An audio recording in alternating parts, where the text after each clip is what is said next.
네, 시작하겠습니다. 38페이지 간호수가와 간호원가 들어가겠습니다. 자, 간호수가 산정 방법에서 일당 수가가 그래도 시험 문제 많이 나왔죠. 현재 병원에 입원에 적용되는 방식이어서요.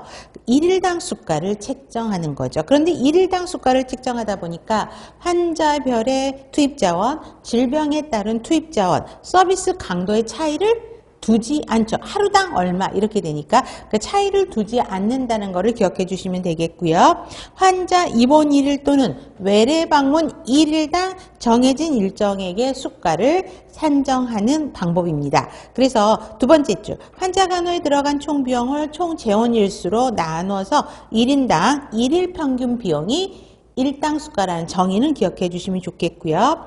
행위별 수가도 정의가 좀 나왔던 거 있죠. 뒤에도 또 행위별 수가가 다시 나오게 하는데 행위 하나하나당 수가를 산정해서 환자가 서비스를 많이 이용할수록 수가가 많이 발생하는 방법이 행위별 수가에 대한 내용이고요. 그 다음에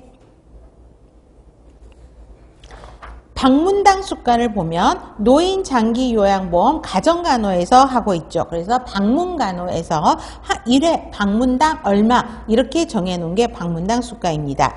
그래서 총 비용을 총 방문수로 나누어서 1인당 방문당 수가를 산정하는 거고 그 중에 기본 방문료가 가정간호 수가에서 기본 방문료가 1회 한 번 방문하는데 얼마.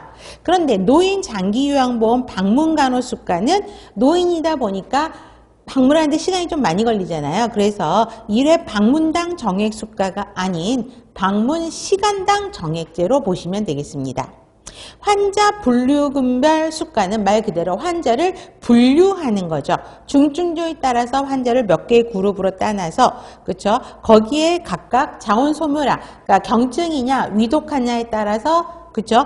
수가를 다르게 계상하는 방법입니다. 그래서 노인 장기요양보험 시설 수가가 여기에 들어가는 거고요. 질병군별은 진단명에 따라서 같은 진단명을 받은 사람들은 같은 처치 재료 소모량도 동일할 것이다 라는 전제하에 상황하는 게 질병군별 수가. 간호간병 통합 서비스 수가죠.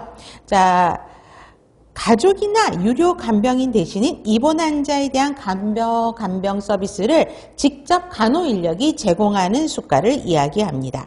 그래서 기본 입원료 발표하세요. 이것도 나중에 또 뒷페이지에서 또 나오겠지만 기본 입원료는 입원 관리료와 간호 간병료 두 가지가 있다라는 거 그걸 포함해서 하는 거고 병동 지원 인력이 담당하는 환자 수에 따라서 최대 몇 구간? 6구간으로 구분하고 있다라는 겁니다. 그래서 간호 간병료의 입원 1일당 여기도 일당 수가예요. 그래서 입원 1일당 가산하는 방식이다라고 보시면 됩니다.